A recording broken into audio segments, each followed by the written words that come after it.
for him. Charles has lived, worked, and traveled extensively, as I said before, in the United States as well as around the world. He sees himself as an ordinary man, or as an average Joe, who happens to have done, experienced, or seen many interesting things in many different places. His knowledge and understanding of culture is multidimensional and crosses many disciplines. But it is best expressed in a single word I'm sure you'll hear a lot about tonight: conflict. His talk tonight will focus on cross-cultural expressions in a transforming world. Please help me in welcoming our keynote speaker, Charlie Metcalfe.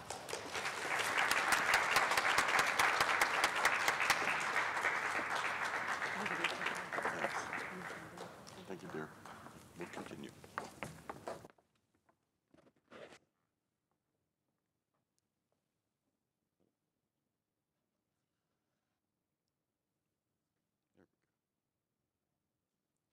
Thanks for indulging me.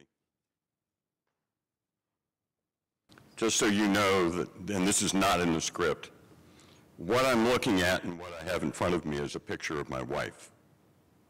I carry it with me because she is in my heart, she's in my mind, she's in my thoughts. And it's just been, it'll be 13 years on the 1st of September. But because she's important, I carry her with me. So, let me start with the formal part of this.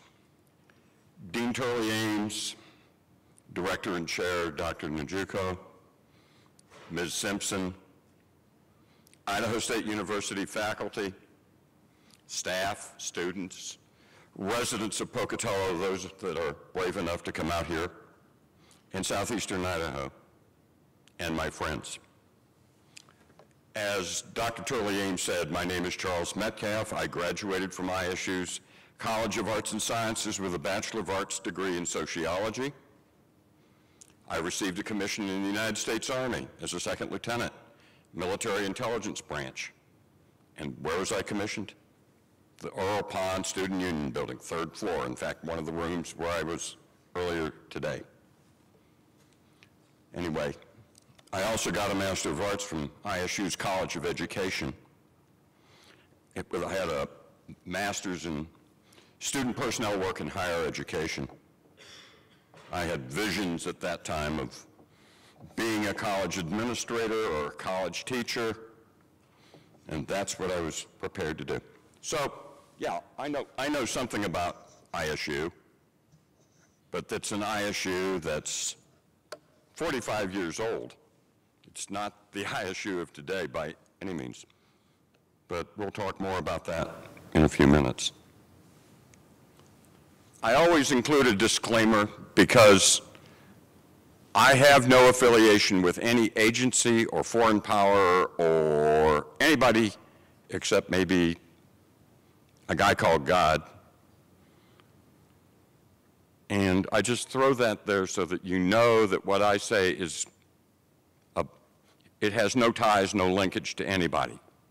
So I put the disclaimer up there. Now, that's sort of the formal part of this. There are some people, however, besides all the formal people that I'd like to acknowledge. One is a person by the name of Frank.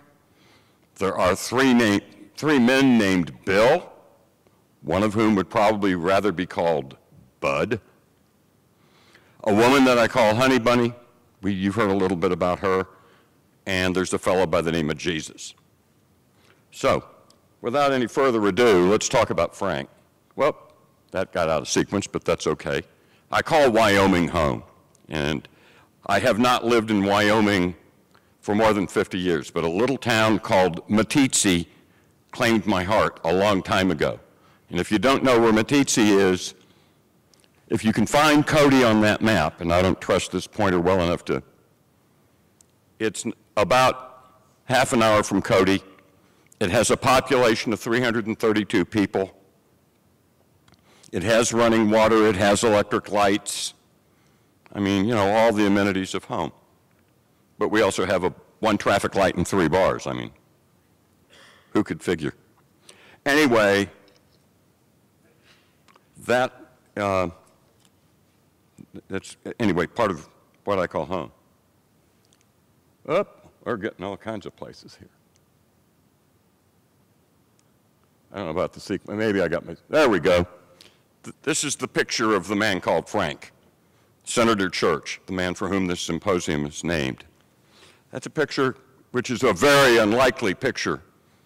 A president of the United States, Lyndon Johnson to the left, Senator Church on the right. And it's interesting because this picture was taken during the height of the Vietnam War. I'm not exactly sure what year, but as you may or may not know, the two gentlemen had opposite points of view. Lyndon Johnson was all about prosecuting the war in Vietnam. Senator Church, on the other hand, who chaired the U.S. Senate's Committee on Foreign Relations, had the opposite point of view. They agreed to disagree. Anyway, Senator Church is part of the reason I got into the national security business. He kind of sparked my interest in things like that. And, you know, I really thank him for that because it really defined who I am. Okay. The first person named Bill, who wants to be known as Bud, was Bud Davis, or William E. Davis, who was the president of Idaho State from 1965 to 1975. And when I was a student here, he was the university president. For some of you who wonder who the heck is he, we didn't even know he was a student, a president of the university. There's an old football field named for him. It used to be known locally as what? The Spud Bowl. It's actually known now as Davis Field. But anyway, he's the first Bill. The second Bill was a guy by the name of William Niles Corbin. And if you've been around the university for any length of time, maybe you know who he is, maybe you don't. But when I was here, he was the debate coach and director of forensics. There wasn't a RUP debate society. There wasn't the James E. Rogers Department of Communication, Media, and Persuasion. There was just a director of forensics and a debate coach. You know, pretty simple. But Bill taught me to think of debate as a special and very unique and sometimes volatile form of verbal communication. It was a kind of combat where you apply the art of argument and the science of persuasion to everyday language. So he was very, very influential in shaping some of my arguments, if you will. The third Bill was William O. Witherspoon, Colonel, United States Army, who was the professor of military science. When he retired, he went to work for Dr. Davis. Anyway, the reason I cite him is because I can remember Colonel Witherspoon telling me at our Reserve Officer Training Corps summer camp at Fort Lewis, Metcalf, you're never going to amount to anything. You know why?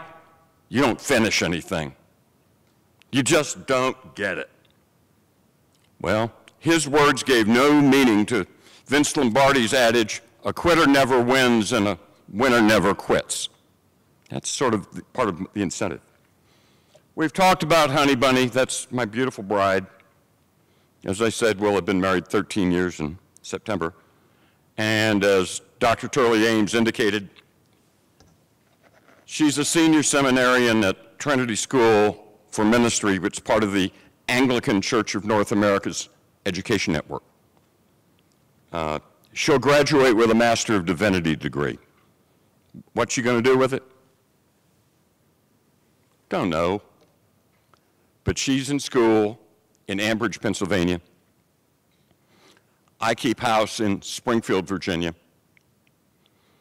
But we talk every night. And I look at her picture, I know she's here. And she even may be listening on YouTube, I don't know. Anyway, the last person I really want to acknowledge is Jesus. He's my Lord and Savior, and I praise him. So these people inspire me, and they've shaped my career and my life, and they continue to do that. So here's, I guess, not going to, I hope, be academic and bore you to tears. That's not my objective. I'm not a professor. I'm not a historian. I'm not a musician. Sorry about that, Suzanne. I'm not a writer, at least not a published writer.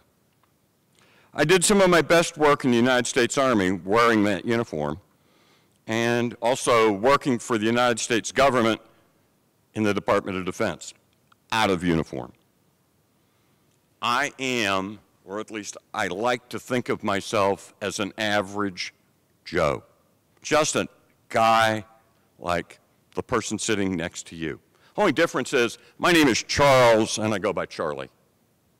I'm just ordinary. My best language is English, but I did speak fluent Spanish when I was much, much younger, and I studied Latin in high school for 4 years. I'm just an ordinary guy. The records at ISU and also in the Army show that Shelley, Idaho is my home. Well, at one time that was true. My parents lived there. Let's see. 285 North Emerson Avenue for anyone that lives in Shelley.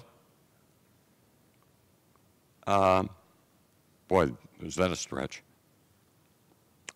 And as I said, I prefer to think of a small town in Wyoming, that little place up there by Cody, in the middle of nowhere.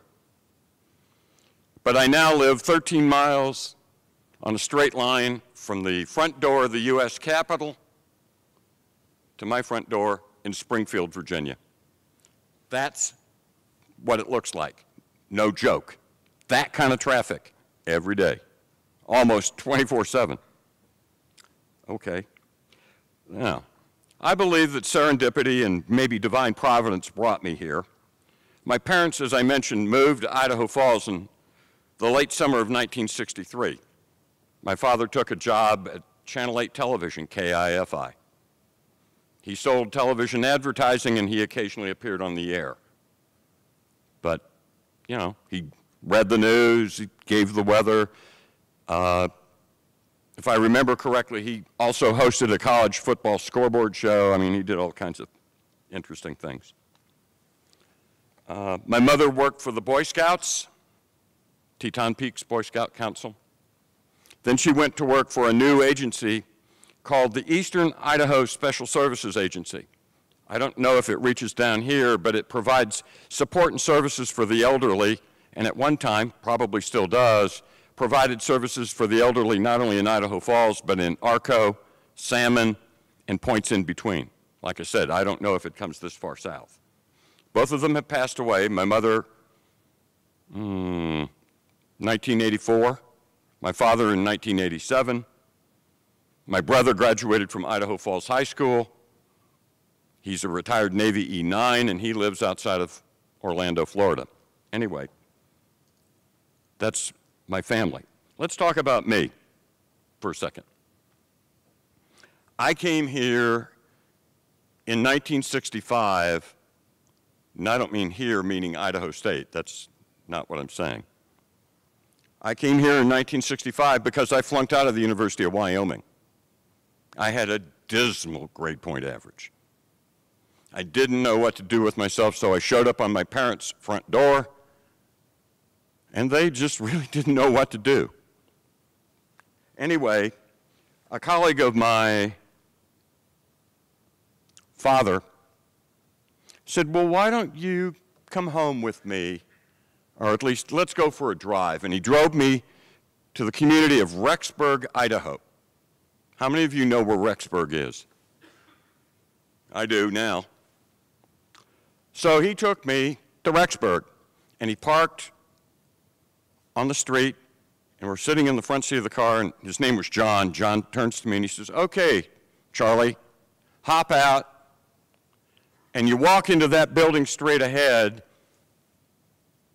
and tell them you want to be admitted. I said, well, where am I?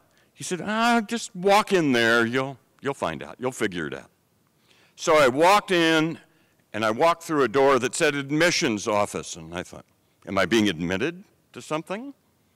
Anyway, I walked in, and the very attentive person came, can I help you? And I said, yeah, where am I? Oh, you're in the admissions office to Ricks College. Okay, can I have an application, please? Sure. Passes it across the counter, I fill it out, and I'm standing there sort of going.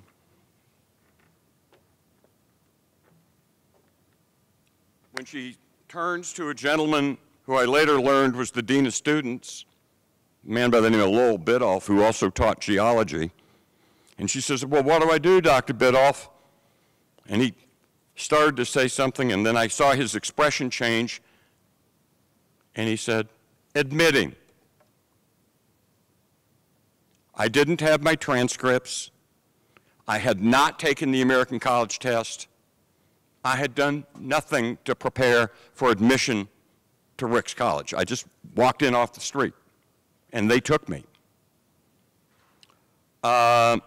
Maybe it was my charm.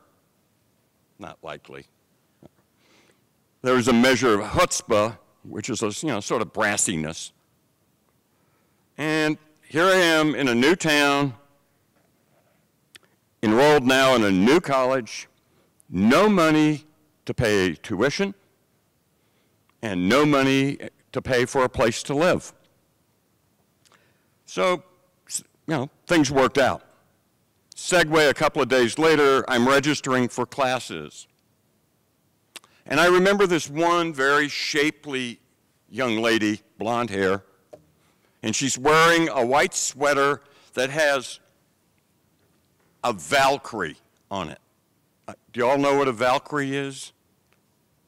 I didn't, but I do now.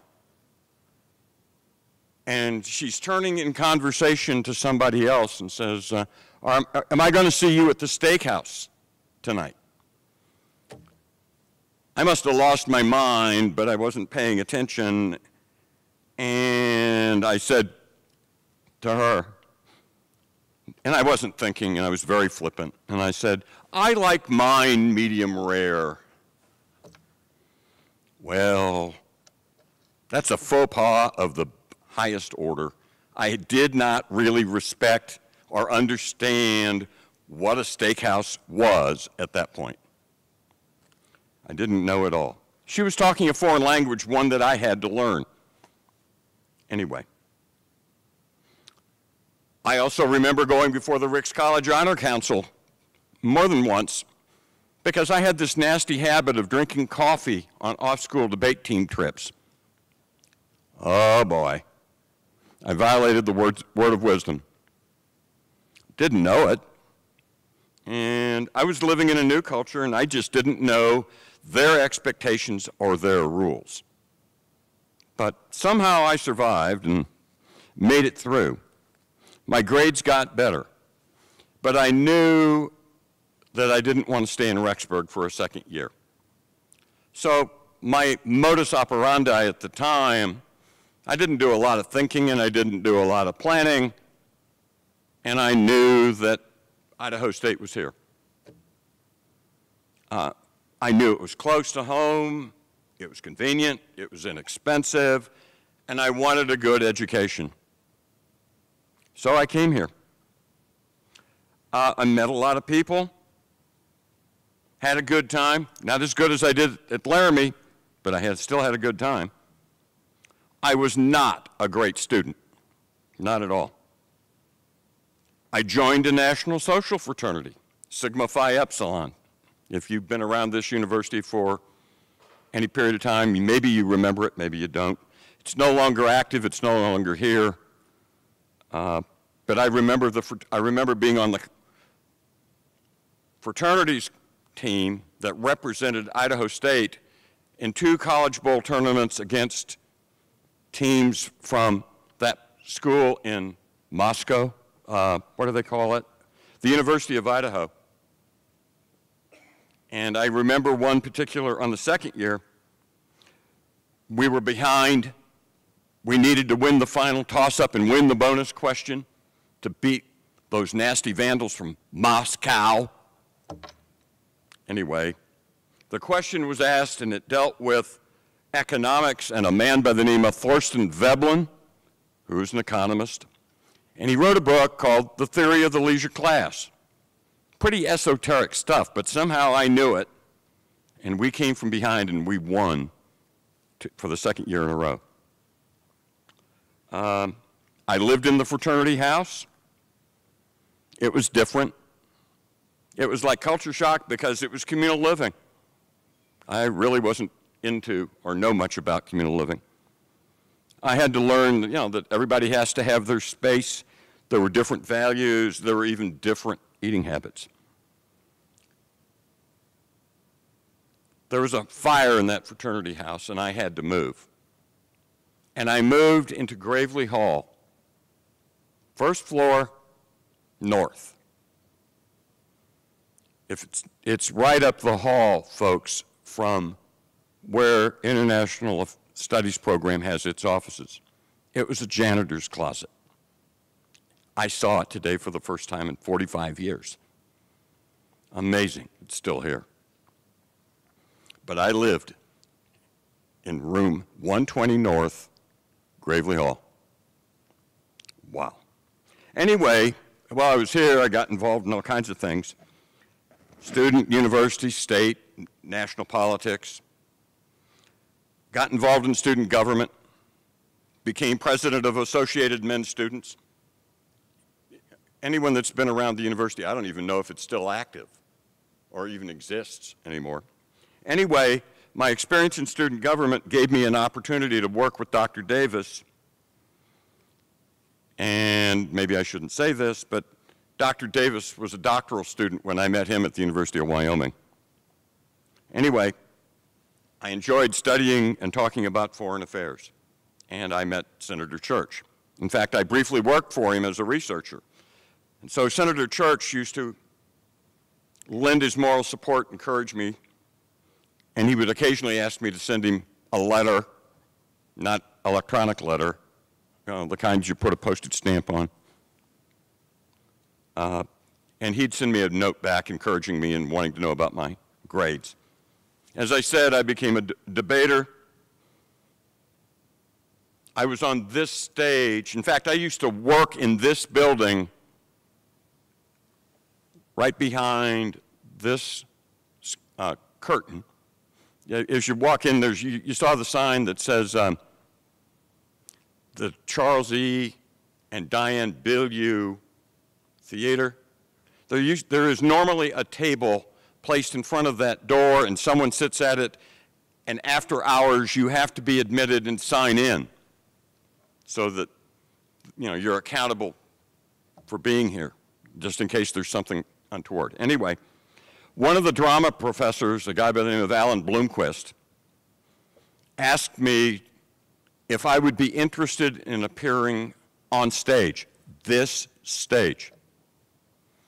And I was asked to appear in a performance of The Merry Wives of Windsor, starring Chick Bilyeu.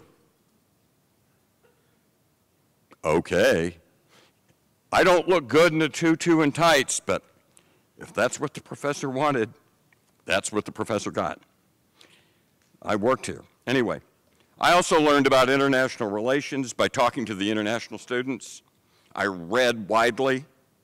I attended their events, and I asked tons of questions. Anyway, I didn't know it at the time, but I was really vicariously soaking up their culture. I've already mentioned the fact that I got an ROTC commission. I served the Army ROTC detachment as their public affairs officer, and my assistant was a man by the name of Antonio Taguba. Tony, ISU, 1972. If the name sounds familiar, it should.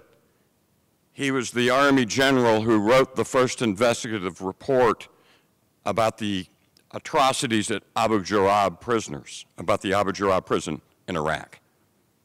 Tony's retired, he's a 2-star general. Me, I'm just an average guy. Anyway, I graduated from ISU with a bachelor's and a master's. And when I still couldn't figure out what I was going to do, I moved up the road to the Montana State University in Bozeman, thinking I would start or finish a doctorate. I had no idea that the Army was going to ever activate me. Well, excuse me. They did. And again, I got introduced to something new and different, a new language, new expectations, new rules, new culture, a new world. Like learning the basics of being an infantry officer and a military intelligence, a tactical military intelligence officer. I reported to Fort Riley, Kansas, which is in the middle of Kansas. Home of the Big Red One, the 1st Infantry Division. I'm proud to say that I'm a 2nd-generation member of that division. My paternal grandfather was a battlefield surgeon in that division during the First World War. Anyway, let's see if this works. Oh, there's ISU. And I graduated. Oh, this is where I spent most of my time at Fort Riley, sitting on the back of something like that. That's a picture, I believe, of an M109A3 howitzer. They call it 8-inch because it throws a projectile a long way and makes a big noise. Anyway, I ultimately lost 40% of my hearing sitting on the back of something like that. And you can imagine how that changes your life. I did some things for which I got recognized, one of which was identifying a guy who had a triple alias and wound up being court-martialed and kicked out of the Army. But I had to deal with the conflict of putting my own morals on the line and decide if I wanted to step out of my comfort zone and call him out. And I began to really understand that there was something called truth, right, and wrong. And it's stuck with me. I was one of the Army's first white equal opportunity staff officers. With the help of 2 NCOs, 1 black, 1 white, we stopped a near race riot at Fort Riley, all because 2 guys, 1 black, 1 white, couldn't agree over who could use a certain pool cue. Pretty trivial stuff. But again, I had to make a choice. Did I step in or did I not step in? Did I want to take a risk or did I not want to take a risk? I had to face my own values. But I know now that by stopping that near race riot, I helped contribute to making the Army one of the most integrated institutions in our society today. I also was lucky enough to be sent to Germany twice, once for 6 weeks, another time for 8 weeks, and I had nothing to do except sit on the plane in both directions. And both times they gave me keys to a Jeep and a credit card and said, "We'll see you at." And so I was left to my own devices. I could do whatever I wanted. I had a great time. But anyway, did 3 years at Fort Riley, and I moved to Thailand, up north, in the northeast corner, about 120 air miles from Hanoi, in a place called Nakhon Phanom Royal Thai Air Force Base. I was detailed to support a black unit, and we did some classified things. I saw combat. I led people into combat. I sat in the back of helicopters and some light airplanes. I was in Cambodia, Laos, North Vietnam. And I saw culture being destroyed. There's a lot of chaos and conflict. A lot of tension, too. And I knew things were wrong, but I couldn't avoid or change them. I was powerless. I wasn't in control. I wanted to transform that bad situation into a good one, but it really wasn't within my realm of power. Well, luckily, I got out of there, and none of the soldiers that served under me I'm happy to say, were killed. I'm very proud of that. A couple of them got wounded, but no one was killed. Anyway, I did about 30 months, 2.5 years in Asia, and I moved ultimately to New York City. Boy, was that a culture shock. Among other things, I commanded a small unit of 350 plus people, mostly people who thought either they seemed or wanted to live in New York. Now, I was born there, but I didn't want to go to New York. Just luck of the draw. I had an installation commander, an 06, colonel, who wanted his officers to do community service. And so I rode around Bay Ridge, Brooklyn, in the back of an ambulance. Now, why do I mention Bay Ridge? Is the TV series Blue Bloods still on? Yes, no? Yes. You see the pictures of the houses? Occasionally they talk about Bay Ridge. That's where I was, in that neck of the woods. Anyway, it was a very different kind of an experience. Millions of people, myriads of cultures. I wanted to try and embrace and experience all of it. Here I am in the largest city in the United States in its time. I was a small-town guy from Shelley. I had to learn how to deal with a city where money and influence really mattered. And you know, folks, I didn't have money and I didn't have influence. But I let it take over me, and I learned culture. And I went to some of the finest museums in the world. I learned to love architecture that goes up. I went to plays, I went to ballet. I learned about ethnic food. I learned all kinds of things. A very different world from Shelley or Idaho Falls or Pocatello. So transformation takes place on all kinds of levels. Well, the Army decided that I'd had 3 years of fun in New York and decided it was time to move me. And they decided that they would send me to Washington, D.C. Well, I didn't want to go to Washington, D.C. I'd been there. I didn't want to go. So instead, I finagled an assignment overseas, and I wound up in Heidelberg.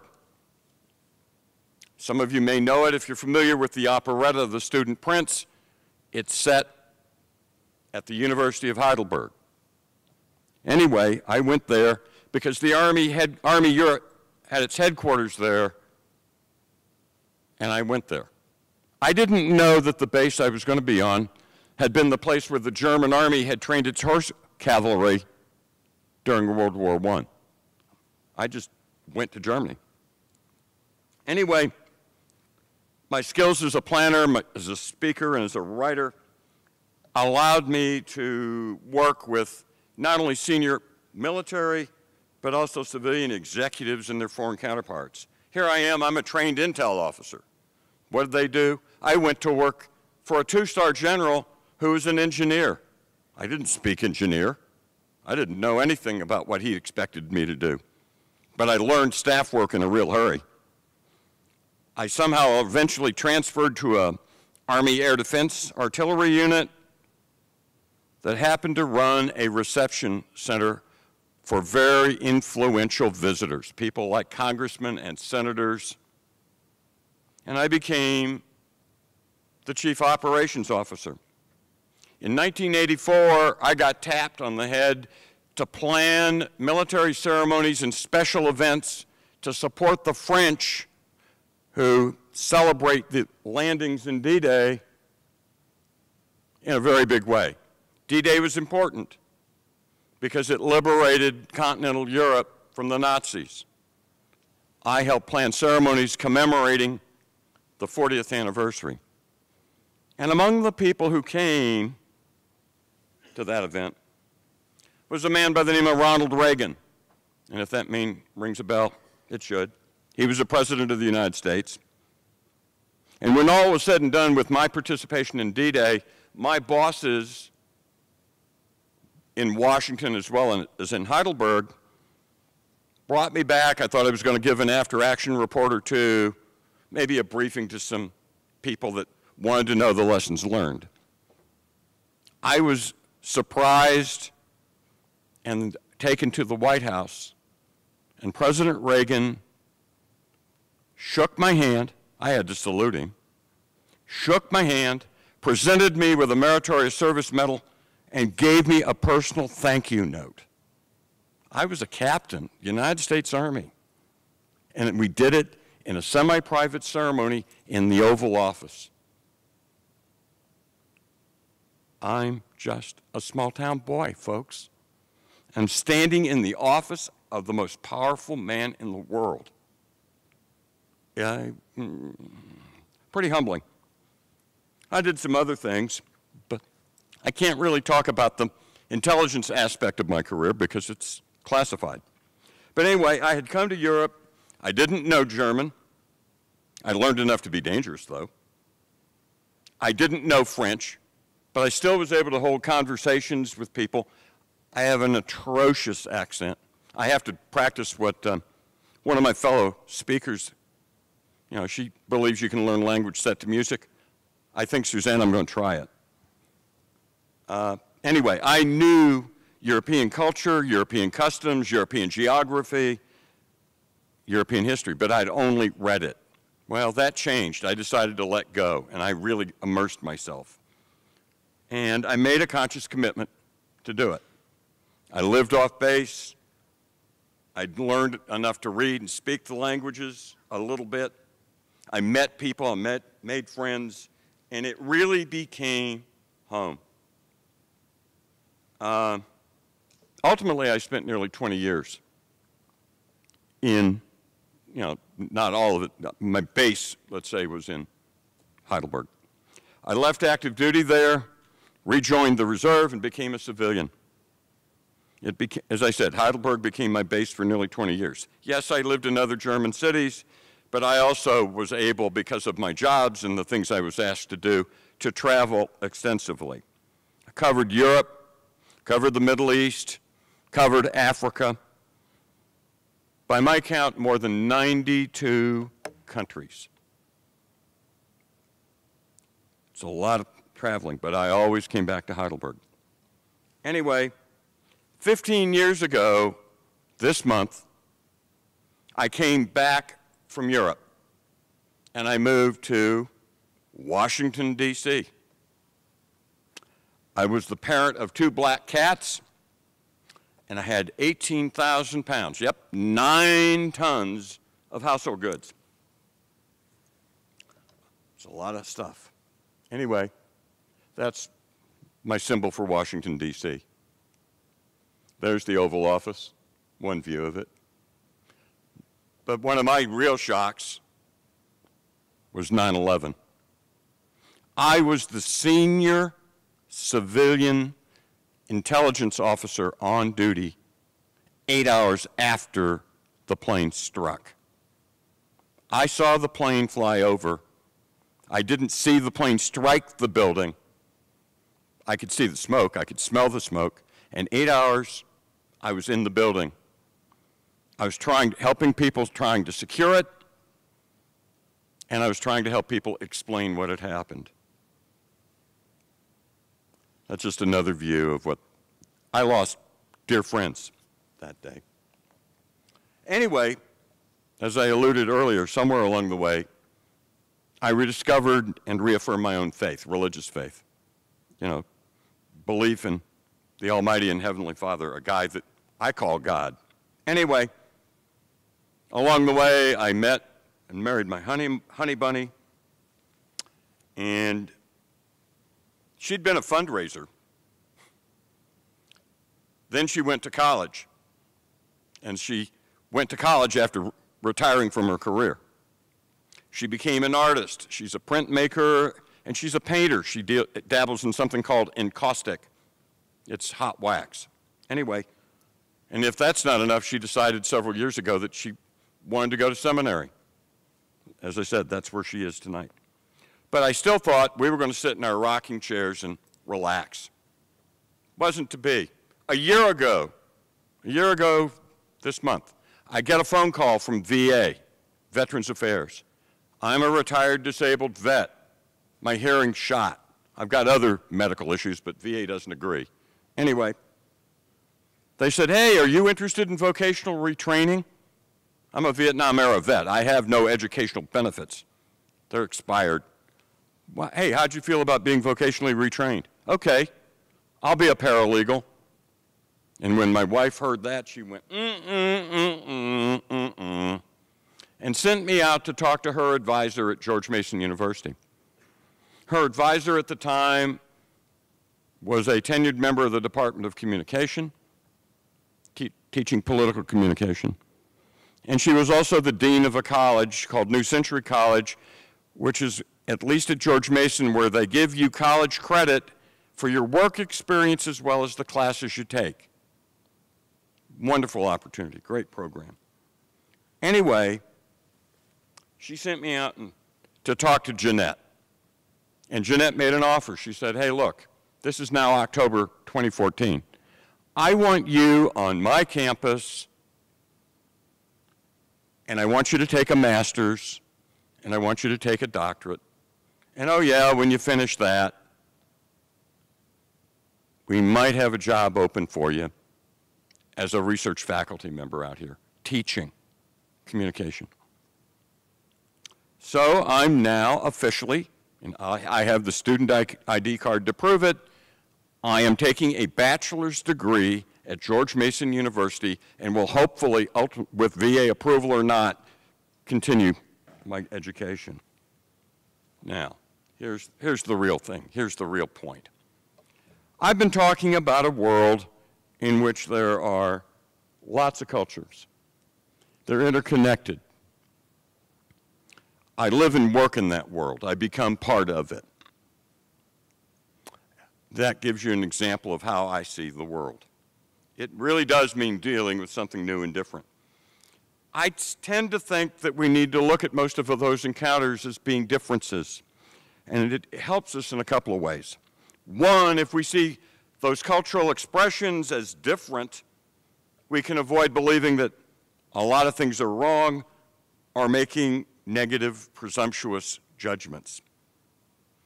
It makes our interactions more open, honest, and transparent. It encourages and promotes acceptance and trust. These same differences allow us to inquire, learn, understand what really I call the tapestry of culture. We can just simply step back and say, oh, that's different. There's another example. That's some of what we're talking about. Culture's everywhere. It kind of sneaks up on you.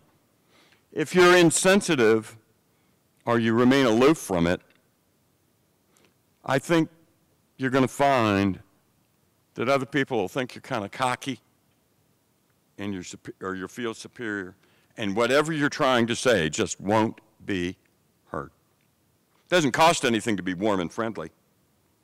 If you have the right attitude and can use the right skills, I can guarantee that you'll have a positive, satisfying experience and probably make a favorable, lasting impression.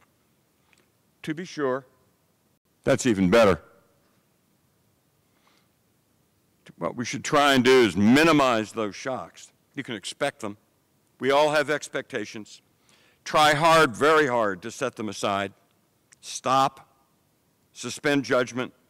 Don't be afraid to ask why, even though we sometimes feel like square pegs in a round hole. Give yourself a chance to grow and to learn. Give yourself an opportunity and time to adapt, adjust. It's normal. It's really normal to feel frustrated, confused, tense, maybe even embarrassed. So what? Try your best to be open, accepting, trusting, observe, listen, inquire. You're trying to build understanding. If you do the opposite, you're going to be critical, you're going to make false judgments, false assumptions, and you're going to probably find yourself alone, alienated, and isolated. We live in a world that really seems full of conflict. It appears daunting. It's vast. But those are false and negative assumptions.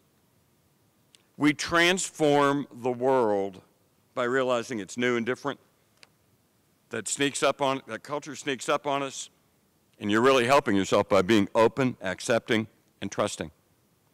So, here I am, 45 years later, back in Pocatello where my story started.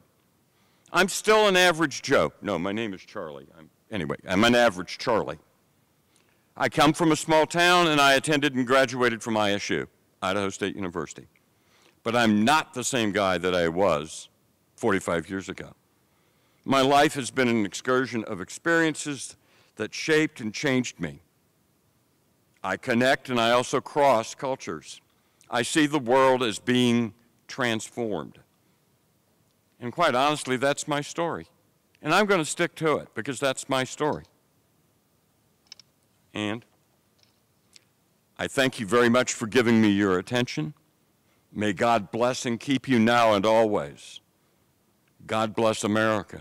And I'm going to leave you with some final words. Good night, honey bunny. I'll see you Saturday night in Washington, D.C., and we're going to have dinner at our favorite Pakistani restaurant. Thank you very much.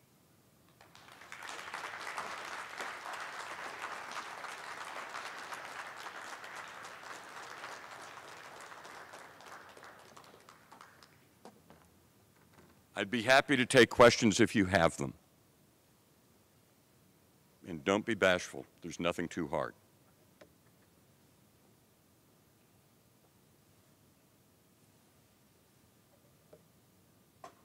You're going to let me off the hook? Oh, you still want me to do the Irish dancing? I don't know if my knees will let me there, cowboy. I'm going to step away from this. If you've got questions, please. I'm just an average guy. I did not expect to be here. Phone call in December from Heidi, the Director of Development at the College of Letters and Science. And I'll be honest, I thought it was a joke. I did. And it's not a joke. I'm delighted. So delighted. It's like coming home. I've come full circle. Yes, ma'am. What was your most interesting cultural experience? My most interesting cultural experience? Wow.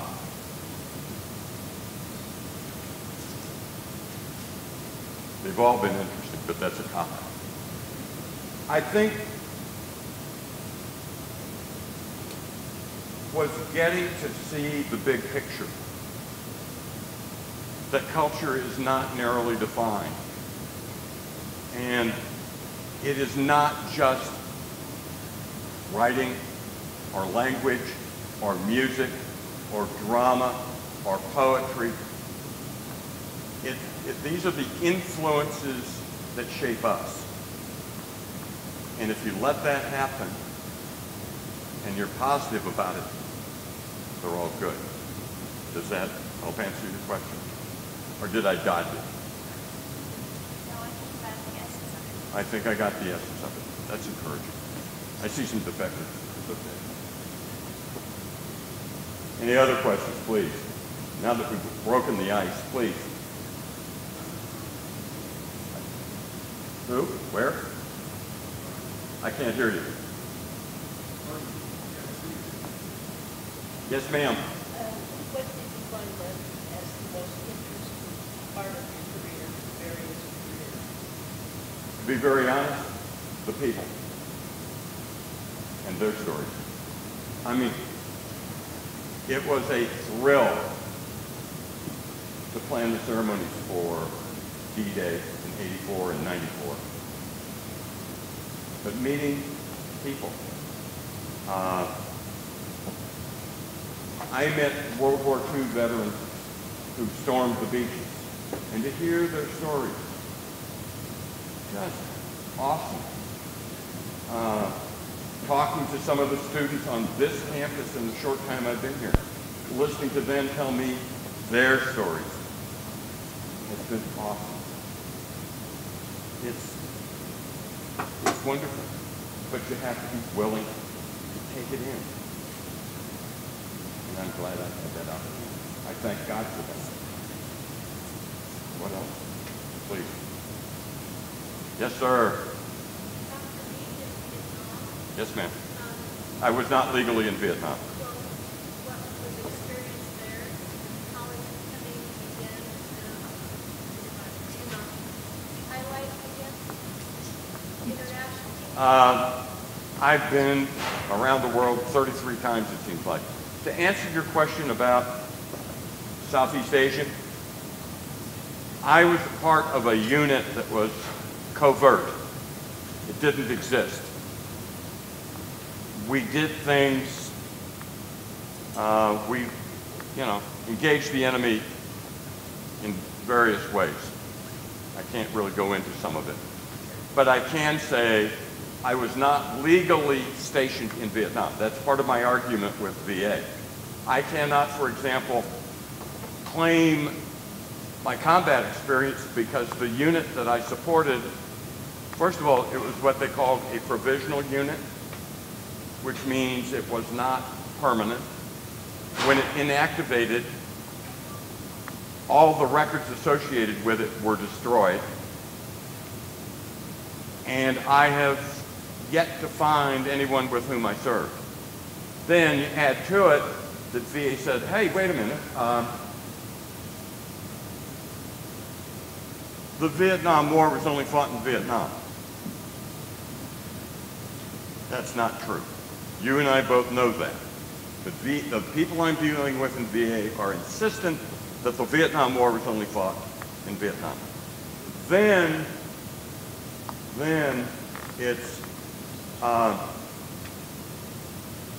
you can't prove you were there. Well, your PTSD doesn't exist, mister.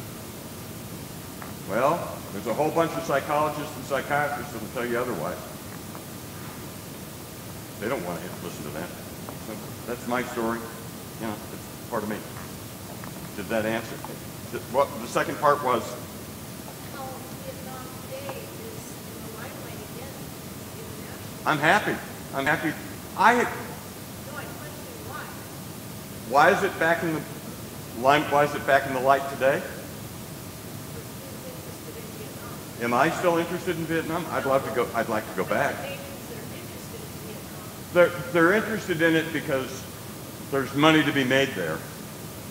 You can, cheap labor. You can have quality goods made at a very low price. It's a beautiful country. What I saw of it was ravaged by war, so I didn't really get the chance to appreciate it. I've got a friend of mine who lives in a town called Baden, Pennsylvania, Michael. Michael is trying to get me to make a trip with him to Vietnam in April. It won't happen because of school. I'm a student. I got 0 on a midterm for being here. But if the timing were right and someone asked me, I'd go. I want to go. God guides everything I do. I am not going to apologize for that. It hasn't always been that way. I want to hasten to say that. It looks like I may have a chance to go to Cuba. But God comes first. And God has kind of opened that door. And there is a possibility my wife and I could wind up there. We don't know.